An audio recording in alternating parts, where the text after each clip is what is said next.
1762년 음력 윤오월 땡볕이 내리쬐는 한여름 오후 뒤주 하나가 마당에 놓여 있습니다. 11살 소년이 그 앞에 엎드렸습니다. 할아버지, 제발 제 아버지를 살려주십시오. 영조는 그 손자를 물러서게 했습니다. 소년은 끌려나가면서 뒤주 쪽을 바라봤습니다. 안에서 아버지의 목소리가 들렸습니다. 사흘째였습니다. 그 소년의 이름은 이산. 훗날 우리가 정조라 부르는 사람입니다. 그는 그날의 기억을 평생 지우지 못했습니다. 그리고 지우지도 않았습니다. 즉위하던 날 그는 이렇게 선언했습니다. 나는 사도세자의 아들이다. 대체 왜 정조는 아버지를 죽인 세력을 처단하지 않고 그 자리에서 그 선언을 했을까요? 그 선택이 조선 역사상 가장 위대한 복수였던 이유는 무엇일까요? 정조 이야기는 사실 지난 편 영조와 사도세자 이야기에서 이미 시작됐습니다. 오늘은 그 이야기의 두 번째 장입니다. 뒤주에서 아버지를 잃은 11살 소년이 어떻게 조선 역사상 가장 위대한 왕 중 하나가 되었는가? 정조는 1752년에 태어났습니다. 사도세자의 아들, 영조의 손자. 태어날 때부터 이미 복잡한 운명을 안고 있었습니다. 아버지가 뒤주에서 죽은 뒤 정조는 영조 앞에 불려갔습니다. 영조가 말했습니다. 내가 효장세자의 아들이 되어라. 효장세자는 일찍 죽은 영조의 큰아들이었습니다. 죽은 큰아들의 양자가 되면 아버지 사도세자와의 공식 관계가 끊어지는 것이었습니다. 오늘날로 치면 아버지가 범죄자로 몰려 죽었을 때 다른 집 양자로 입적되어 성을 바꾸라는 명령이었습니다. 11살 소년은 그 명령을 받아들였습니다. 받아들이지 않으면 자신도 살 수 없다는 것을 알았으니까요. 정조는 그 기간 동안 단 한 번도 아버지 이야기를 꺼내지 않았습니다. 복수를 말하지 않았습니다. 눈물을 보이지 않았습니다. 그냥 공부했습니다. 하지만 속으로 무슨 생각을 했을지 우리는 압니다. 정조 자신이 훗날 기록으로 남겼으니까요. 나는 단 하루도 아버지를 잊은 날이 없었다. 그 절제가 이후 모든 것의 시작이었습니다. 정조가 왕좌에 올랐습니다. 정조 나이 24살이었습니다. 아버지가 죽은 지 14년이 지났습니다. 즉위식이 끝나자마자 정조는 신하들 앞에서 말했습니다. 과인은 사도세자의 아들이다. 신하들이 얼어붙었습니다. 이 한마디가 무엇을 의미하는지 모두 알았기 때문입니다. 영조는 사도세자를 역적으로 만들어 죽였습니다. 그 역적의 아들임을 공개 선언한다는 것은 아버지의 명예를 되살리겠다는 정치적 폭탄이었습니다. 동시에 아버지를 죽인 세력에 대한 경고였습니다. 오늘날로 치면 새로 취임한 대통령이 첫 연설에서 나는 억울하게 죽은 전임자의 아들이다 라고 선언한 것과 같습니다. 그 말 한마디로 조선 정치판 전체가 뒤흔들렸습니다. 하지만 정조는 그 선언 이후에도 아버지를 죽인 세력을 즉각 숙청하지 않았습니다. 왜였을까요? 그게 이 이야기의 핵심입니다. 홍구경, 정조의 즉위를 도운 측근 중에 측근이었습니다. 정조가 세손 시절부터 함께했고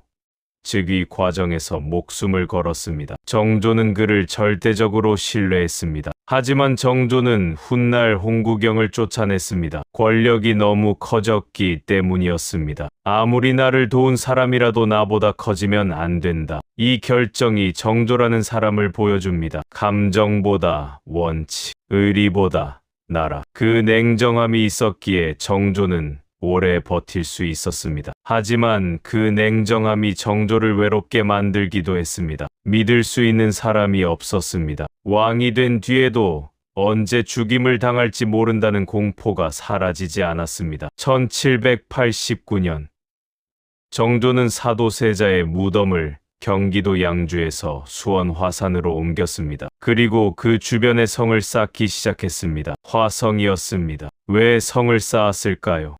표면적인 이유는 수원을 새로운 도시로 개발하기 위해서였습니다. 하지만 정조의 속마음은 달랐습니다. 아버지 곁에 새 도시를 만들겠다. 그 도시에서 노후를 보내겠다. 언젠가 왕위를 물려주고 수원에서 아버지 묘를 지키며 살겠다. 화성은 단순한 성이 아니었습니다. 아들이 아버지를 위해 지은 세상에서 가장 큰 무덤 곁의 집이었습니다. 오늘날 수원 화성은 유네스코 세계문화유산입니다. 그 성벽 하나하나에 아들의 그리움이 쌓여 있습니다. 휴장가, 궤장가, 정조가 만든 조선 최고의 학문 기관이었습니다. 여기서 정조는 젊은 인재들을 키웠습니다. 신분에 관계없이 실력 있는 사람을 뽑았습니다. 오늘날로 치면 대통령 직속 싱크탱크를 만든 것과 같습니다. 정약용, 박재가, 이덕무, 이 이름들이 규장각에서 나왔습니다. 조선 후기 최고의 실학자들이었습니다. 정조는 그들을 통해 세상을 바꾸려 했습니다. 칼이 아니라 책으로, 복수가 아니라 개혁으로. 하지만 그 개혁이 기득권 세력의 거센 반발을 불렀습니다. 정조를 죽이려는 시도가 한두 번이 아니었습니다. 재위 내내 암살 위협 속에서 살았습니다. 그래도 멈추지 않았습니다. 1795년 정조 재위 19년째, 정조의 나이 44살. 이 해는 특별한 해였습니다. 어머니 해경궁 홍씨의 회갑 60번째 생일이었습니다. 정조는 대규모 행차를 준비했습니다. 수원 화성으로 어머니를 모시고 가는 행차, 을묘원행이라 합니다. 1795년 음력 윤이월, 한양에서 수원으로 향하는 대로 이른 봄, 아직 찬바람이 남아있는 날, 수만 명의 백성이 길가에 늘어서서 구경하고 있습니다. 정조는 말 위에서 그 모습을 바라봤습니다. 이 행차의 표면적인 목적은 어머니의 회갑 잔치였습니다. 하지만 정조의 속마음은 달랐습니다. 이 행차의 진짜 목적은 아버지 무덤을 찾아가는 것이었습니다. 공식적으로는 어머니를 위한 행차지만 실제로는 아버지를 보러 가는 길이었습니다. 수원 화산에 도착했습니다. 정조가 말에서 내려 걸어갔습니다. 사도세자의 무덤 앞에 섰습니다. 신하들이 뒤에 서 있었습니다. 수천 명의 백성이 멀리서 바라보고 있었습니다. 정조는 무릎을 꿇었습니다. 그리고 울었습니다. 44살의 왕이 수많은 사람들 앞에서 아버지 무덤 앞에 무릎 꿇고 울었습니다. 신하들이 고개를 숙였습니다. 백성들 사이에서도 울음소리가 났습니다. 정조가 마지막으로 뒤주 앞에서 운 것은 11살이었습니다. 그 이후 33년 동안 그는 단 한 번도 아버지 앞에서 울지 않았습니다. 울 시간이 없었습니다. 살아남아야 했습니다. 왕이 되어야 했습니다. 하지만 그날 드디어 울 수 있었습니다. 무덤 앞 정조가 일어섰습니다. 눈물을 닦고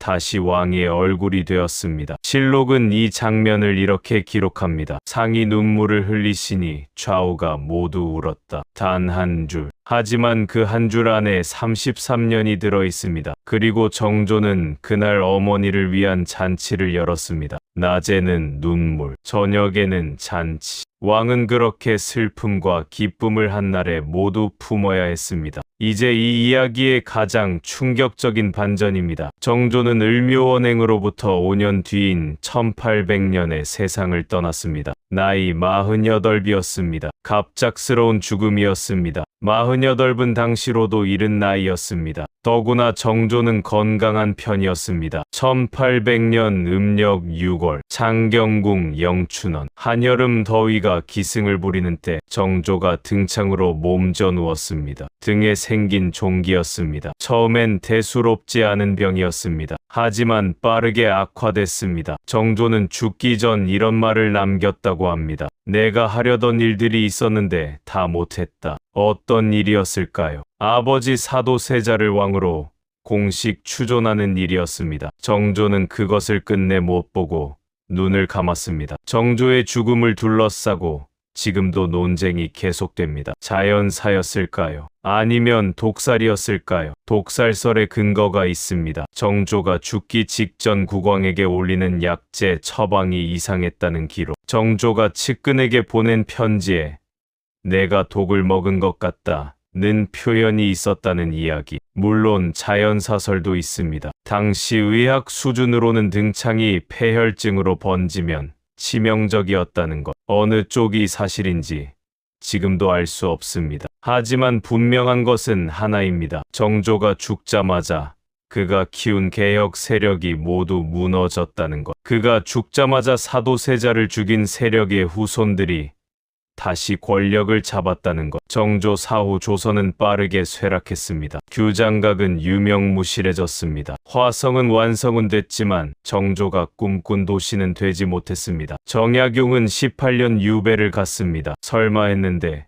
진짜였습니다. 정조 한 사람이 맡고 있던 것들이 그가 눈을 감는 순간 한꺼번에 무너졌습니다. 그것이 정조의 한계이기도 했고 동시에 정조의 위대함을 보여주는 증거이기도 했습니다. 그 한 사람이 있었기에 적어도 24년 동안은 조선이 달랐습니다. 정조를 죽음으로 몰아넣었다고 의심받는 세력은 어떻게 됐을까요? 그들은 정조 사후 권력을 되찾았습니다. 하지만 조선은 그 이후 100년 만에 망했습니다. 그들이 권력을 잡은 세도정치 시대가 조선 멸망의 직접적 원인이었습니다. 반면 정조는 죽은 뒤에도 역사의 편이 되었습니다. 오늘날 정조는 조선 최고의 왕 중 하나로 꼽힙니다. 세종대왕과 함께 언급되는 이름이 되었습니다. 정조가 살아있는 동안 이루지 못한 것, 사도세자의 왕 추존. 이것은 정조 사후 99년이 지난 1899년 고종에 의해 이루어졌습니다. 사도세자는 장조라는 묘호를 받았습니다. 정조가 꿈꾸던 일이 죽고 99년 만에 이루어진 것입니다. 그리고 정조는 스스로도 복권되었습니다. 왕으로 승하한 뒤 정조라는 묘호를 받았습니다. 바른 임금이라는 뜻입니다. 경기도 화성시 육릉과 걸릉, 사도세자와 정조가 나란히 누워 있습니다. 아버지와 아들이 살아서는 함께하지 못했지만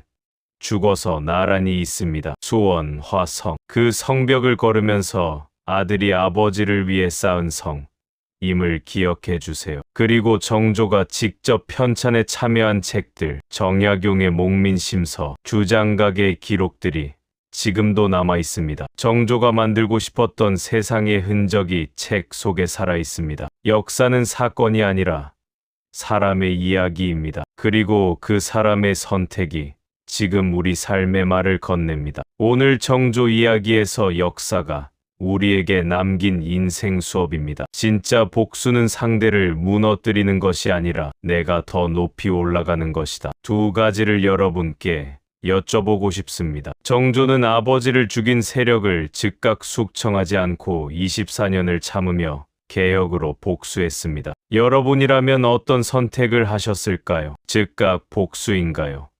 아니면 정조처럼 참는 것인가요? 댓글로 남겨주세요. 그리고 두 번째입니다. 지금 여러분 삶에 참고 있는 억울함이 있으신가요? 정조처럼 그 억울함을 에너지로 바꾸어 더 높이 올라가는 방법을 생각해 본 적 있으신가요? 역사는 사건이 아니라 사람의 이야기입니다. 그리고 그 사람의 선택이 지금 우리 삶의 말을 건넵니다. 지금까지 역사가 남긴 인생 수업이었습니다. 구독과 좋아요는 이 이야기들이 계속될 수 있는 힘이 됩니다. 감사합니다.